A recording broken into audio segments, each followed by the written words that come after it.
When I think about like the dating process as a 40-year-old woman, it's not the same as it was in my 30s. Like, sis don't have time. I'm like, okay, what are we doing? Like, I'm not applying the pressure like day one unless I really, really like you. I'm like, is you my husband or my cousin? Nope. Because I need to know, what are we doing? Apply the pressure because I like you. But boy, if you don't get, I do like to take time to get to know my person. I am big on referrals. I really do not like meeting strangers. I want to know somebody that knows you to vouch for you and say, okay, yeah, this person isn't crazy, or this is his past, this is what he's been through. I need a little background check on you. I just want me to feel safe. And then even with my success, like, I have to be more strategic about the type of men that I even am around. I have to make sure that you just don't have a lot going on, that you're here for the right reasons. Even like the dating phase, like before I could go a year and still be wondering, like, what are we doing? Now after a few months, like, okay, we know each other, like, what are we doing? Like, are we gonna make this thing official? You trying to put a ring on it? Nope. You trying to be my life partner? What? I'm gonna tell you what I hear. Only thing I hear is somebody that's pushy, that's trying to rush that list. I understand if you know what you want, then I think that needs to be put on the table early on. You know what I mean? If you're vetting with intention, everything that you do, especially if it's unfortunate that you wait until you get to 40 to know and understand these things, even though she kind of playing Marco Polo with what she's saying. You know what I mean? Like, listen, I like to take my time, but I'm asking the guy, like, yo, what we doing? You need to apply pressure. That don't make sense. Like, you're literally playing double dutch with your words. He ain't lying.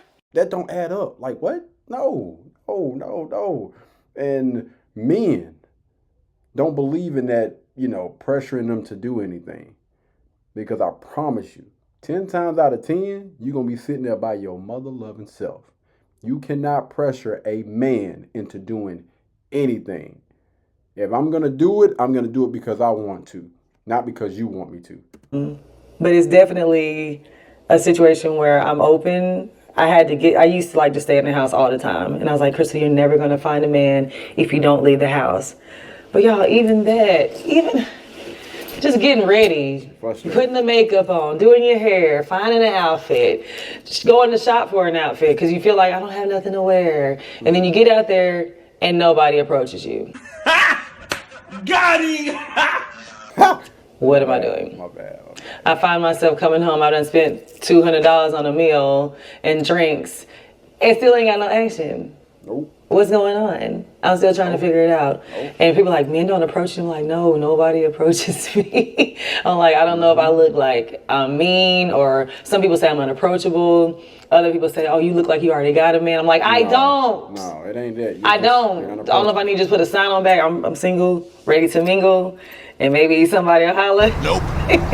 But like, I try to like be more conscious of like smiling at people, starting conversation or saying hello, just so the guy can know like, okay, she's interested, or that was an invitation to have a further conversation.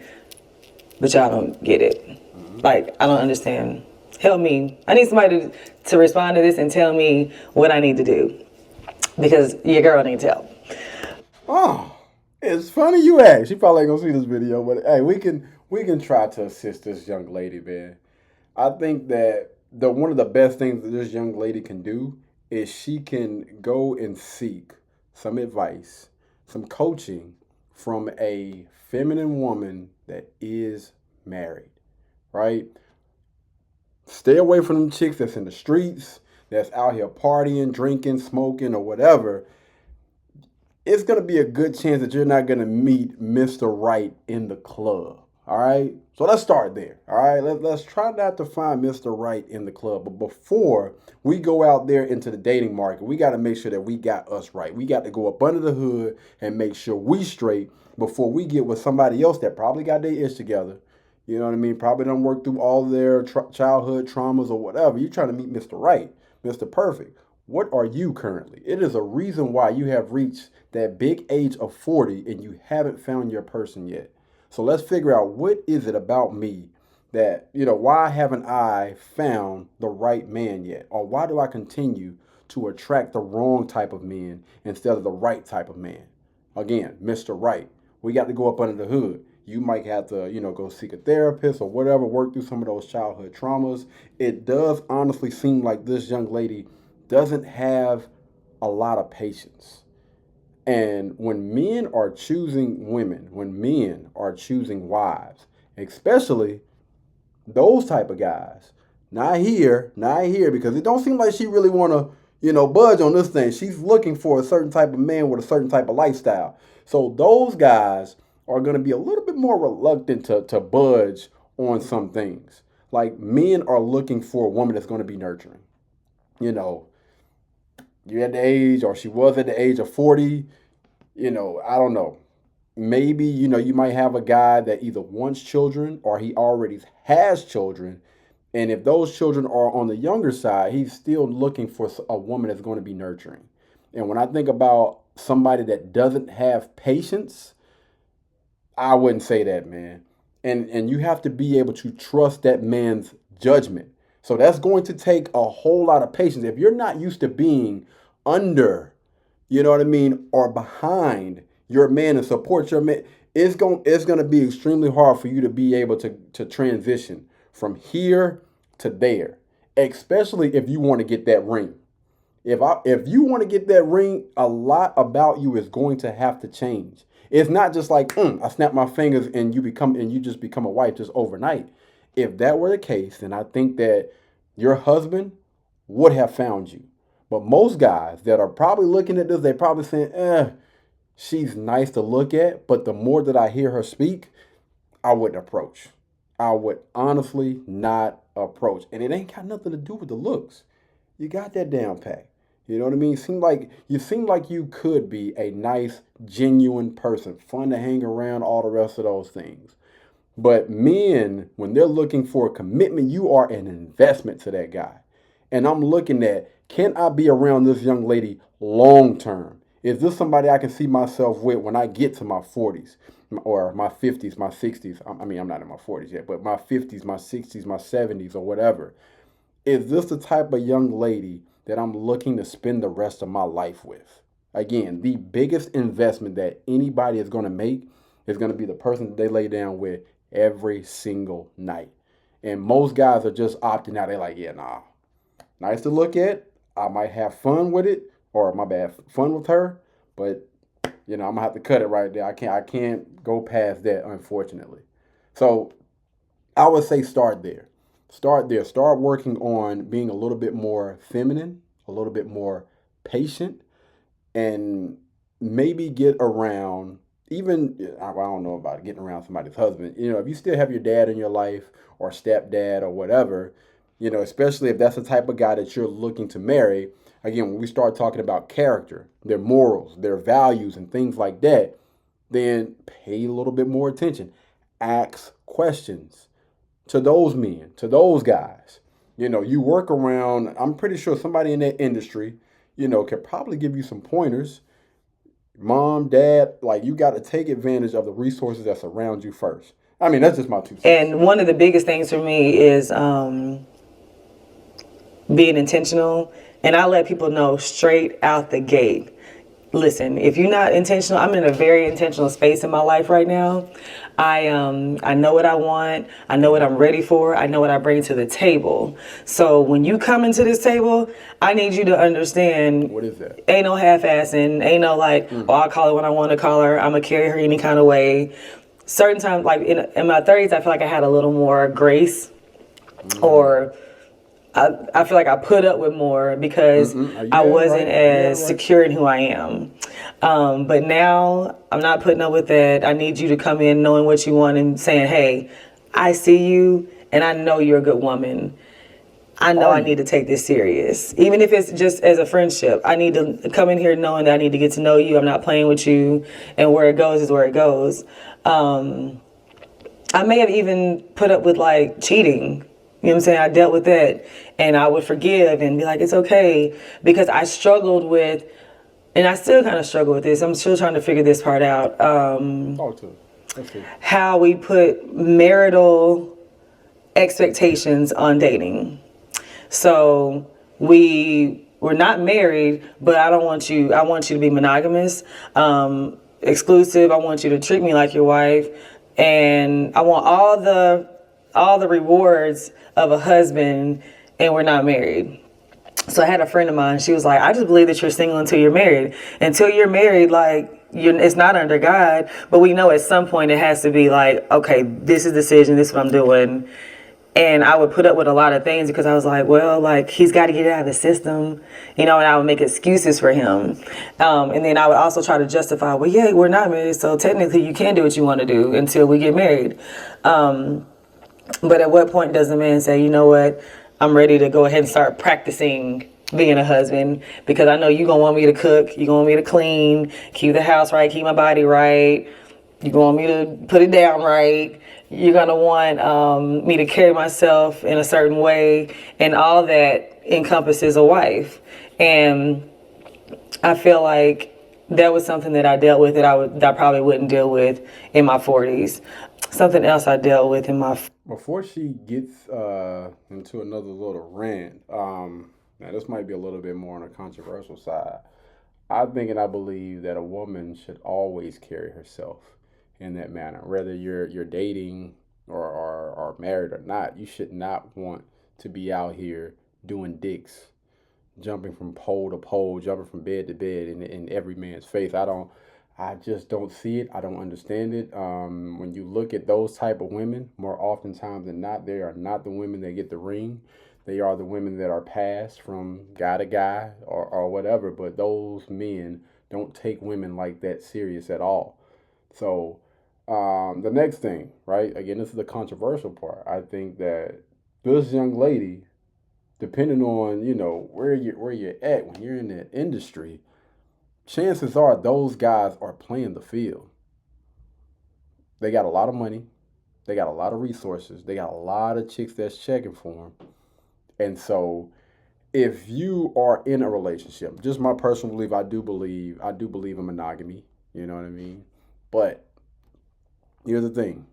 If you are asking for a man to be monogamous, then that means that you are everything that man needs you to be. Right? Before, like, leading on up into the... And listen, men aren't dumb. We know and we understand a good thing. And we're not going to take that chance with a good thing. You got a lot of people, a lot of women out there that think they're that good thing, but you're not meeting most of them doggone requirements. You might cook, but your butt don't clean. The house is still dirty. You might clean, but you can't cook worth a damn. You might do both of those, but you nag all the time. You're aggravating. Don't nobody want to be around you. You might do those three things, but you ain't giving it to that man on the regular. You know what I mean? Like, you got a lot of people out here that don't know and understand, I would just say, honestly, the basics. The cooking and the cleaning, listen, I like well, I meal prep, but the cleaning part, I'm cleaning up all day, every day. And most men that I know, they're cleaning up. And if you're cooking, 9 times out of 10, I don't know too many, things where you can make a meal for one. You making enough for 2, 3 people. You got leftovers. Technically, I mean, you're not necessarily just cooking for your man. You cooking for yourself too. So if we can go ahead and just throw that out the box, because people get stuck on that doggone cooking and cleaning all the time. Well, let's focus on these things, right? Making sure that you're not getting on his mother-loving nerves. Being patient with that man. Getting under the leadership of that man. Because when a man chooses a wife, the reason why he's picking you, because you're different from every other woman that he done encountered. And if you're not checking off certain boxes, why in the world do you have women out there that expect a mother-loving ring when you just like Becky from down the doggone street? The same thing that you giving, she giving that plus more. So if he was to choose somebody, which he probably ain't gonna choose neither one of y'all, he gonna probably choose Becky, not you. You got too many things that's going against you, but you expect so much. Monogamy? Nah. I don't think so, man. I don't think so. Most of y'all don't even want to be 40s was inconsistency. I mean, in my 30s, something I felt dealt with in my 30s was inconsistency. I would allow a man to just kind of come in and come out. I had a lot of relationships where it was off and on. And whenever he called back, we were back on. We'd fade out, and then I would do what I was doing. He would do what he was doing. And then he'd call and say he missed me, and it was like, okay, we back, you know. I had a guy that I did that with for like 6 years. He was like off and on, off and on. And to this day, it's funny. They're like, you know, that's your husband. I'm like, no. They was like, well, he still ain't with nobody. And I'm like, yeah, because he got issues. He has commitment issues. And I was like, that's not my husband.